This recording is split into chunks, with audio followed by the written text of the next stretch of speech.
Sid Hurlburt is our next guest. He's the executive editor of the News Journal since 1980, and he was formerly with the Burlington, Vermont Free Press as its managing editor and executive editor. Previous to that, he was a managing editor of the Newburgh, New York Evening News and the news editor of the Gannett News Service in Rochester, New York. That's quite a list of credentials, Sid. Well, I've moved a bit. I'm now very happy here in Delaware. Well, welcome to Delaware. My family's enjoying it very much, too. Let's talk about the News Journal a little bit first. What's its circulation and how many people do you employ? Okay, our weekday circulation, the morning news, evening journal combined, is currently about 131,000. Our Sunday paper is about 126,000. How many people? It takes more than 500 full-time employees, and that does not count the contract truck drivers and certainly doesn't count the several thousand carriers who deliver the paper. Mm-hmm. Now, what changes have taken place in the paper since you've been here as executive editor? Well, I inherited a plan that had not quite been implemented, and which we implemented shortly after I came, to redesign the evening journal with a view toward packaging the news sections in a way that would make it easier for the reader who's looking for particular departments to find it every day. We brought the local and regional news together in one section. We anchored sports on the front of a section.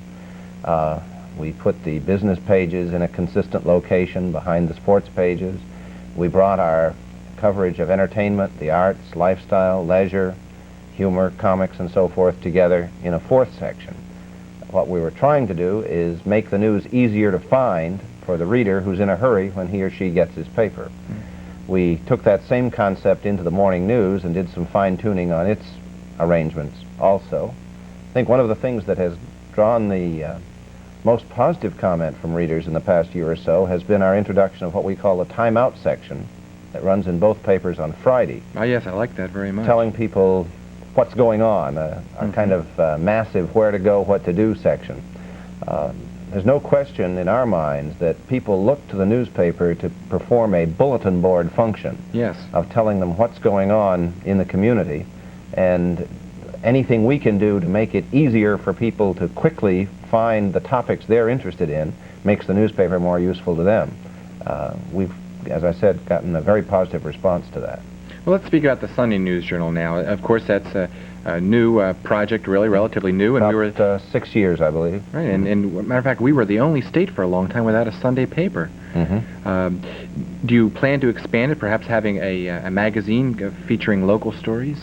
Well, that's something I think that every editor of a Sunday newspaper wants to do, because it gives a paper a very distinctive feel to have a locally edited magazine. One of the problems of Sunday papers of our size is the economics of producing a metropolitan-style Sunday magazine make the cost prohibitive for a market such as ours. I've heard that the break-even point for a Sunday magazine is probably a paper of 175, 200, maybe even 225,000 circulation.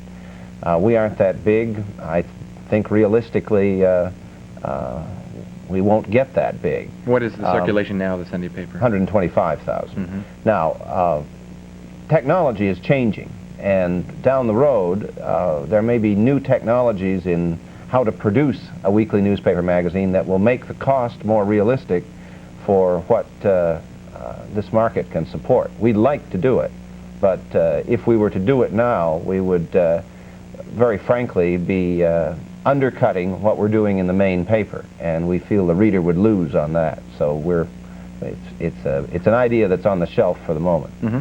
Now, the News Journal, of course, is the only show in town. Do you see any problems that arise because of that? No competition? Well, it creates a special responsibility for us. There are no two ways about it. But let me back up to say we don't think we're the only show in town.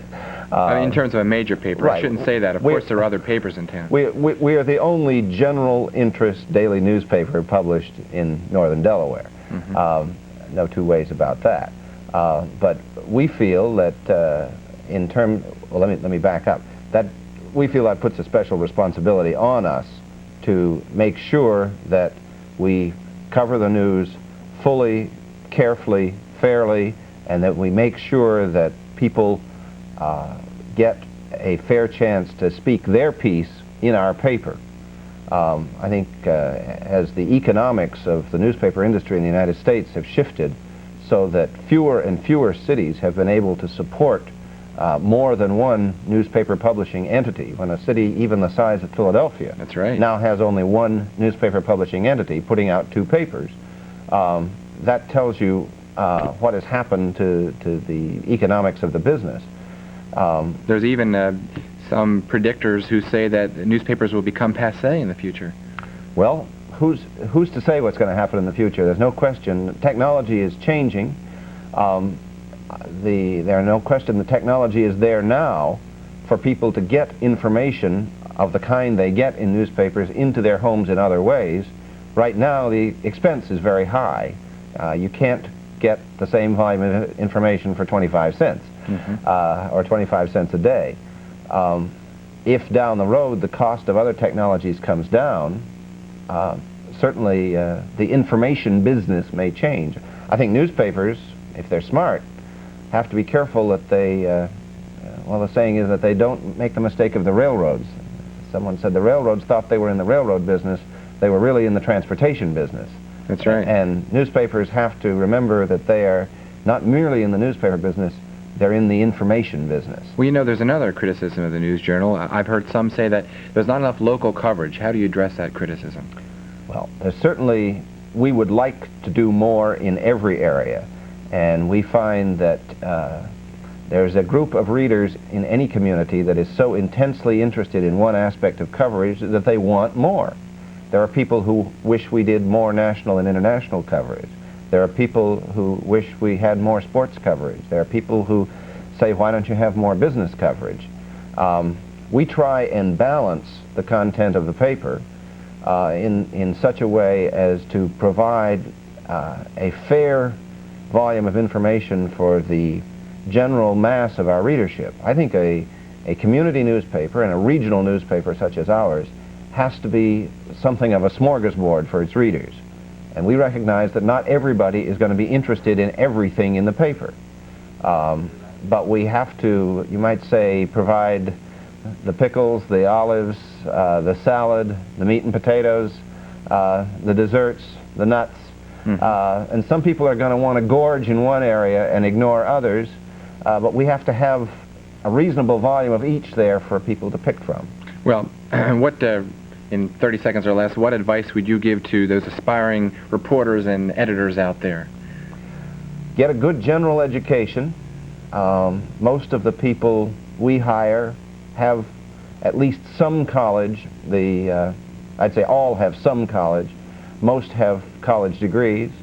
If you have a chance while in college to get some kind of journalistic experience, that'll help you get your first job.